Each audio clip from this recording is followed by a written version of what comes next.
Class 11th। Welcome to boards education. Board stand for we all are students.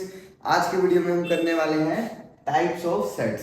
इससे पिछली video में हमने sets की इंट्रोडक्शन के बारे में बात की थी, उसके कंसेप्ट्स, और हमने देखी थी कि हम सेट्स की रिप्रेजेंटेशन कैसे करते हैं।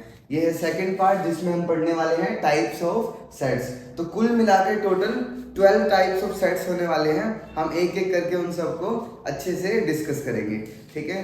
तो सबसे पहले आपका आता है एम्प्टी सेट। तो एम्प्टी सेट क्या होता है? A set with no elements is denoted by this and 5। इसको क्या बोलते हैं?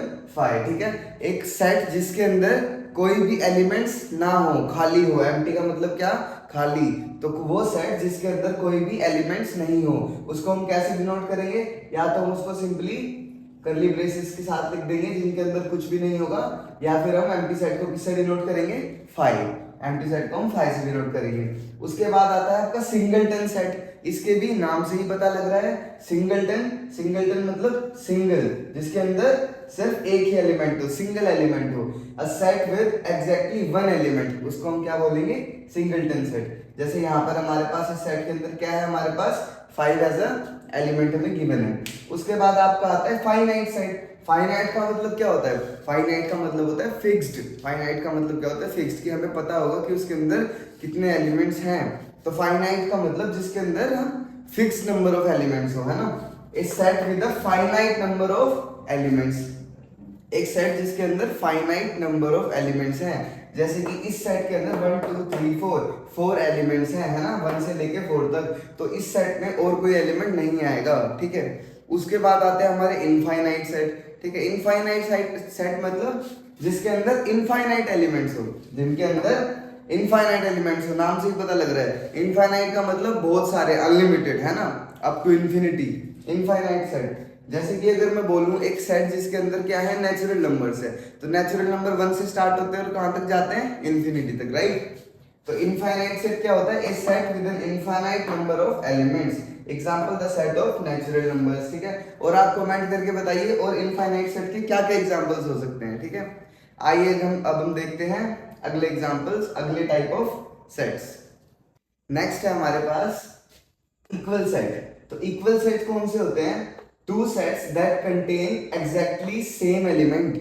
दो सेट जिनके पास एग्जैक्टली सेम एलिमेंट होते हैं। जैसे कि हमारे पास सेट के ए के अंदर 1 2 3 एलिमेंट गिवन है, और सेट बी के अंदर भी 1 2 3 एलिमेंट गिवन है। इसका मतलब हम इनको बोल सकते हैं कि ये दोनों आपस में इक्वल हैं, ठीक है। तो लेकिन कभी कभी बच्चे इस चीज को इक्विवेलेंट सेट के साथ कंफ्यूज कर जाते हैं। आपको हमेशा ध्यान रखना है, इक्वल सेट्स और इक्विवेलेंट सेट्स ये दोनों बिल्कुल अलग अलग चीज है, इनके बीच में मेजर डिफरेंस है, ठीक है। इक्वल सेट्स का मतलब आपको समझ में आया? जैसे कि एक सेट के अंदर है 4 5 6 और दूसरे सेट के अंदर भी है 4 5 6, तो वो दोनों इक्वल सेट होंगे। एक सेट के अंदर है नेचुरल नंबर, दूसरे सेट के अंदर है नेचुरल नंबर, तो वो दोनों भी इक्वल सेट होंगे, ठीक है। तो अब आते हैं हम इक्विवेलेंट सेट। इसमें क्या होता है? Two sets with the same number of elements. Same number of elements मतलब कि दो सेट जिनके अंदर सेम नंबर ऑफ एलिमेंट्स हों। जैसे कि सेट ए है, उसके अंदर भी 3 एलिमेंट है, और सेट बी है, उसके अंदर भी 3 एलिमेंट है, ठीक है। सेट ए है, उसके अंदर भी 100 एलिमेंट है, सेट बी है, उसके अंदर भी 100 एलिमेंट है। तब जाके वो दोनों सेट क्या होंगे? इक्विवेलेंट। और जो उनके अंदर एलिमेंट्स है वो कुछ भी हो सकते हैं ना, बस सेम नंबर होना चाहिए। जैसे कि यहाँ पे आप एग्जांपल देख सकते हैं, सेट ए है, सेट ए के अंदर कौन से एलिमेंट्स हैं? 1 2 3, और सेट बी के अंदर ए बी सी।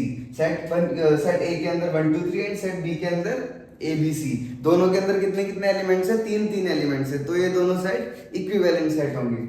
उसके बाद हम देखते हैं ओवरलैपिंग सेट क्या होता है। ओवरलैपिंग सेट कौन से होते हैं, ठीक है। तो मैं आपको इसको एक एग्जांपल समझाता हूँ। एक सेट जो दूसरे सेट को ओवरलैप कर ले, है ना। ओवरलैप का मतलब कि उन दोनों के अंदर कोई ना कोई एक एलिमेंट जरूर कॉमन होगा। ये बात आपको याद रखनी है, दोनों सेट के अंदर कोई ना कोई एक एलिमेंट जरूर कॉमन होगा। एग्जांपल देखिए, 1 2 3। सेट ए के अंदर है हमारे पास 1 2 3 एंड सेट बी के अंदर है 3 4 5। तो जो 3 है वो दोनों में क्या है? कॉमन है। तो इसका मतलब हम क्या बोलेंगे कि set A overlaps set B. Set A overlaps set B. पढ़ लेते हैं इसको एक बार। Sets with at least one common element, ठीक है। कम से कम एक कॉमन एलिमेंट, जितने भी चाहो उतने भी कॉमन एलिमेंट्स हो सकते हैं, ठीक है। इन सेट को हम क्या बोलते हैं, ओवरलैपिंग सेट। उसके बाद हमारे पास आता है disjoint set. Disjoint set overlapping set का बिल्कुल अपोजिट है, बिल्कुल अपोजिट। मतलब कि जिन सेट्स के अंदर, दो सेट्स के अंदर कुछ भी कॉमन नहीं मिलता हमें, जैसे कि आप देख सकते हैं sets with no common element, है ना। यहाँ पे सेट ए है जिसके अंदर कितने हैं एलिमेंट, 3 है। और कौन से हैं, 1 2 3। और बी के अंदर 4 5 6, बी के अंदर एलिमेंट्स 4 5 6। इसका मतलब ये दोनों सेट क्या है, डिसजॉइंट सेट्स हैं, क्योंकि इनके अंदर कुछ भी जॉइंट नहीं है, कुछ भी नहीं मिलता है, इन दोनों के अंदर कुछ भी कॉमन नहीं है। आइए देखते हैं हमारे नेक्स्ट टाइप ऑफ सेट्स। तो वॉरियर्स टाइप्स ऑफ सबसेट्स में हमारे पास नेक्स्ट है सबसेट एंड प्रॉपर सबसेट। आपको एक बात का ध्यान रखना है, ये बहुत ही आसान है और ये बहुत ही इंपॉर्टेंट भी है, ठीक है। आपके सबसेट और जो प्रॉपर सबसेट होते हैं वो दोनों बिल्कुल सिमिलर हैं, उनके बीच में बहुत ही माइनर डिफरेंस हैं, दोनों बिल्कुल सिमिलर ही होते हैं, ठीक है। सबसे पहले हम सबसेट की बात करते हैं। A set A is considered a subset of set B if every element in A is also in B, ठीक है। एक सेट जो है, कोई सेट A है और कोई सेट B है, तो हम इस तरीके से लिखते हैं कि A is a subset of B, ठीक है। हम इस तरीके से लिखते हैं A is a subset of B, यह आपका सिंबल होता है, ठीक है। तो A is a subset of B का मतलब है कि A के अंदर जितने एलिमेंट्स हैं, A के अंदर जितने एलिमेंट्स हैं वो एलिमेंट्स किस में होंगे, वो B में भी होंगे। आइए इसको एग्जांपल से समझते हैं, ठीक है। अगर मैं लिखता हूं कोई भी सेट A, ठीक है। सेट A के अंदर कितने एलिमेंट्स हैं, 1 2। सेट A के अंदर 1 and 2 एलिमेंट है। और कोई मैं लिखता हूं सेट B, उसके अंदर एलिमेंट है 1 2 3 and 4। सेट B के अंदर एलिमेंट है 1 2 3 and 4। तो इसका मतलब हम उसको इस तरीके से लिख सकते हैं कि A is a subset of B। A क्या है, B क्या है, B का एक सबसेट है, क्योंकि A के अंदर जो एलिमेंट्स है वो B के अंदर भी अवेलेबल है। A set A is considered a subset of set B if every element in A is also in B। अब हम जानेंगे कि प्रॉपर सबसेट क्या होता है और इन दोनों के बीच में क्या डिफरेंस है, ठीक है। अगर मैं लिखूं सेट A के अंदर 1 2 3 4 है और सेट B के अंदर 1 2 3 4 है, ठीक है। अगर मैं लिखूं कि दोनों के अंदर क्या है, 1 2 3 4 है, तब भी हम बोल सकते हैं कि जो सेट A है वो B का क्या है, एक सबसेट है। लेकिन हम उसको प्रॉपर सबसेट नहीं बोल सकते। क्यों नहीं बोल सकते? A set A is a proper subset of set B if every element in A is also in B। ये तो सबसेट में भी होता था, but and B has at least one element that is not in A। B में कम से कम एक element ऐसा होगा जो कि A के अंदर अवेलेबल नहीं होगा। जैसे कि इधर आप एग्जांपल देखिए, A के अंदर अगर आपको 1 and 2 गिवन है और B के अंदर आपको 1 2 3 गिवन है, तो इसका मतलब B के अंदर एक एलिमेंट है 3 जो कि A के अंदर अवेलेबल नहीं है। इस बात को आपको ध्यान रखना है, ठीक है। मैंने अभी आपको बताया अगर दोनों सेट के अंदर A एंड B के अंदर 1 2 3 4 1 2 3 4 है तो वो उसका सबसेट होगा, लेकिन प्रॉपर सबसेट नहीं होगा, ठीक है। तो इस बात का आपको ध्यान रखना है। प्रॉपर सबसेट में B का कोई ना कोई एक एलिमेंट ऐसा होगा जो आपको A में नहीं मिलेगा, ठीक है। आइए अब हम देखते हैं कि पावर सेट क्या होता है।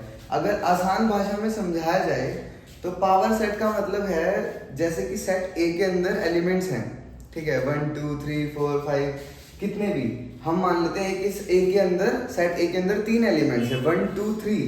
तो सेट A का जो पावर सेट होगा, सबसे पहले तो हम उसको कैसे डिनोट करेंगे, P ऑफ A, इस तरीके से P ब्रैकेट में A।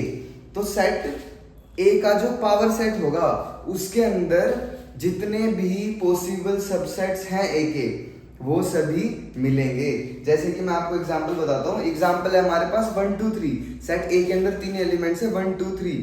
तो पावर सेट ऑफ A के अंदर आपको मिलेगा 1 2 3 के क्या क्या सबसेट्स हो सकते हैं, 1 2 3 1 2 2 3 1 3 और आपका 5। मतलब जितने भी पॉसिबल सबसेट्स उसमें हो सकते हैं वो सब किसके अंदर मिलेंगे, आपको पावर सेट के अंदर मिलेंगे। आइए देख लेते हैं एग्जांपल। पहले हम जान लेते हैं क्या होता है। The power set of set A is the set of all possible subsets of A, ठीक है, including the empty set and A itself, empty set भी उसमें इंक्लूडेड होगा। अभी आपको सब क्लियर हो जाएगा जब हम एक एग्जांपल देखेंगे। आप एक एग्जांपल देखिए कि कोई भी सेट है 1 2, सेट A है कोई जिसके अंदर आपके एलिमेंट्स हैं कौन से 1 एंड 2। सेट A के अंदर आपके दो एलिमेंट्स हैं 1 2, तो जो पावर सेट ऑफ A होगा, पावर सेट ऑफ A होगा उसके अंदर इसके जो ऑल पॉसिबल सबसेट होंगे वो आ जाएंगे। देखते हैं कौन से। इसका पॉसिबल सबसेट सबसे पहला तो 1 होगा, दूसरा 2, इसका पॉसिबल सबसेट तीसरा 1 2, और हमने अभी यहाँ पे बात की एम्प्टी सेट B और एम्प्टी सेट, या फिर हम बोल सकते हैं 5 जिसको हम बोलते हैं, ठीक है। तो सेट A का जो पावर सेट होगा उसके अंदर 1 2 एंड एम्प्टी सेट आ जाएगा। मतलब कि पावर सेट के अंदर सारे के सारे पॉसिबल सबसेट्स आ जाएंगे सेट A के।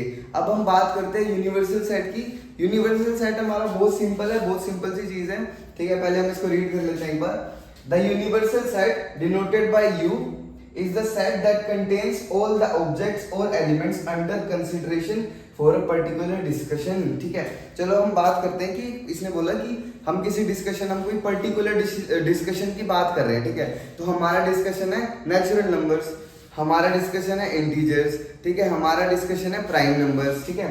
तो जो यूनिवर्सल सेट होगा, यूनिवर्सल मतलब पूरा यूनिवर्स का, ठीक है, यूनिवर्स मतलब इसके अंदर सब चीजें हों। तो अगर हम किसी पर्टिकुलर टॉपिक के बारे में बात कर रहे हैं, अगर हमारा टॉपिक है नेचुरल नंबर्स, तो यूनिवर्सल सेट के अंदर आपको सारे के सारे नेचुरल नंबर्स मिलेंगे 1 to इंफिनिटी। अगर आप बात कर रहे हैं इंटीजर्स की तो आपको सारे के सारे इंटीजर्स मिलेंगे -इंफिनिटी टू +इंफिनिटी, ठीक है। तो यही होता है आपका यूनिवर्सल सेट। किसी भी एक पर्टिकुलर डिस्कशन के जब आपको सारे एलिमेंट्स मिले एक सेट के अंदर, उसको हम बोलेंगे कि वो क्या है, यूनिवर्सल सेट है। एग्जांपल यहाँ पे हमने लिखा है U might be the set of all natural numbers. U क्या हो सकता है, सारे नेचुरल नंबर्स का कोई एक सेट हो सकता है। So thank you warriors for watching this video. अगले वीडियो में हम करने वाले हैं ऑपरेशन ऑन सेट्स, जिसके अंदर हम पढ़ेंगे union, intersection, difference and complement. I hope आपको ये वीडियो और हमारी एक्सप्लेनेशन अच्छी लगी होगी। So like and subscribe verse education for such this easy explanations. Thank you.